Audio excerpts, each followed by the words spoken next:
these were added.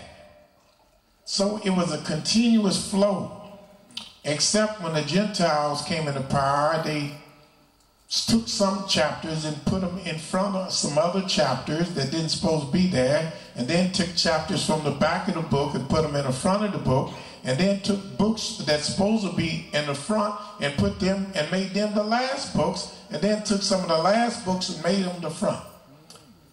In other words, they wanted to mess you up and make it as difficult as possible for you to get a good understanding of the scriptures.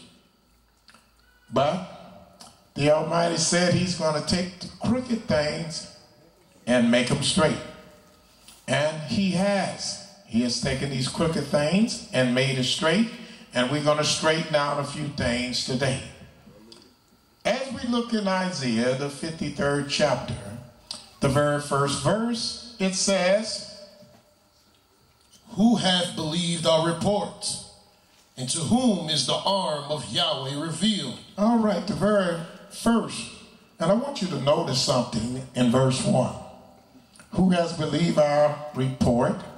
Question mark. And to whom is the arm of Yahweh revealed? Question mark. Now, although it's one verse, you have two different complete sentences in the one verse that generally you would not find in the composition of a sentence two different question marks like we're reading.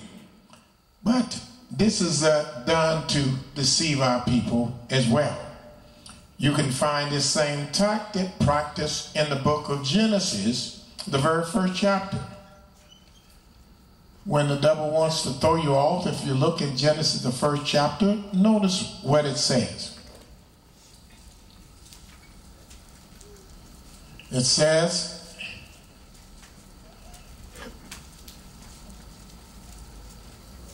Genesis, the first chapter, the 5th verse, it says, "And Elohim called the light day, and the darkness he called night." All right, Elohim called the light day. So what light? Do you know the first thing in the universe that Yah spoke into existence and called and ordered it and established it? It's in the 3rd verse. It said, Yah said, "Let there be light," and there was light. And Elohim saw that the light was good. So Elohim divided the light from the darkness. And the light he called day, and the darkness he called night, period. So that thought is established, period. And then in Hebrew it said, there came to be evening, and there came to be night.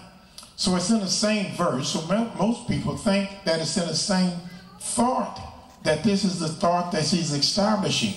But no, you will see two periods here, just like you will see two question marks in the book of Genesis, the 53rd chapter.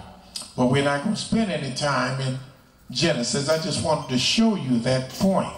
Now, getting back to Isaiah, the 53rd chapter, who has believed our report?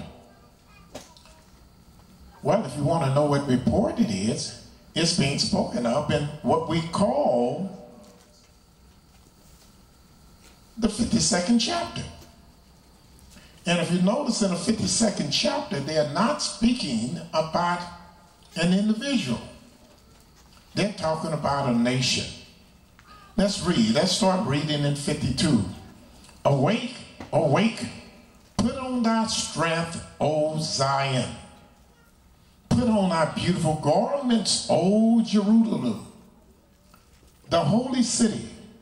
From henceforth there shall no more come into thee the uncircumcised and the unclean. So that puts a damper on the New Testament, because Yah tells his people to awake, to put on their strength, their beautiful armor, their beautiful garments of salvation, and tells them that there should not henceforth come unto them any unclean, or any uncircumcised and the unclean, because both of those were a type of abominations to the Creator. And then he tells Israel, here's a report, shake thyself from the dust. Get up. Be a man, stand up. Shake yourself from the dust, from the crack, from the marijuana, from the whoremongering, from the adultery. Shake yourself from the idolatry. Shake yourself from all the filth of the heathens. Shake thyself from the dust. Arise and sit down, O Jerusalem. Loose thyself from the bands of thy neck, O captive daughter of Zion. So he's talking to Israel. When you see him talking about the daughters of Zion, that is another name that the Creator bestowed upon the children of Israel. And then it goes on.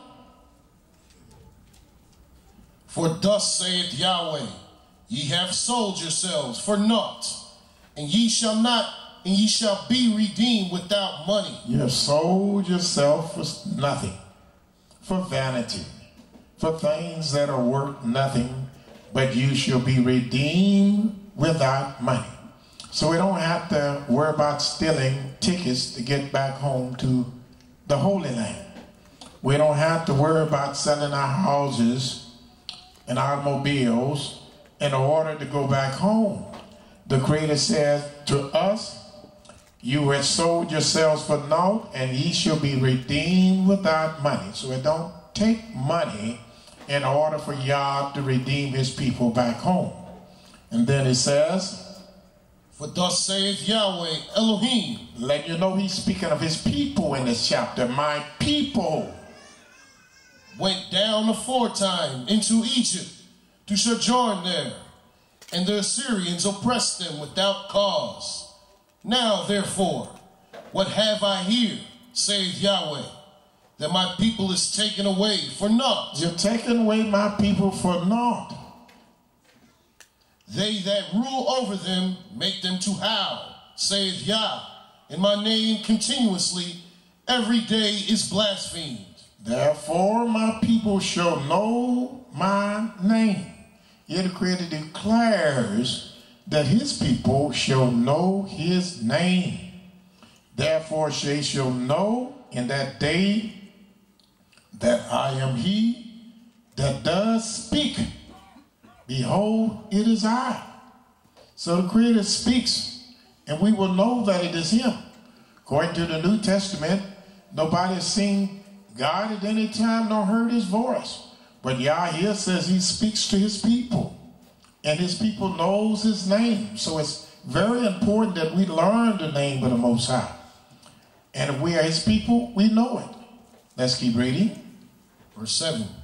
How beautiful upon the mountains are the feet of him that bringeth good tidings. Speaking of the watchmen, his ministers that are teaching his precious word to the world. That's not only teaching that we're Israel, glorifying themselves, but are teaching that he is Yahweh, and there is none else besides him.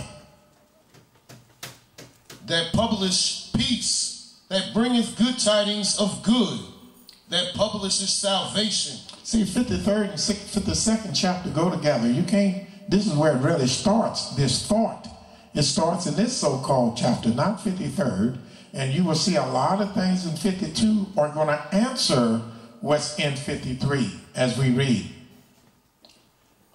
That say to Zion, thy Elohim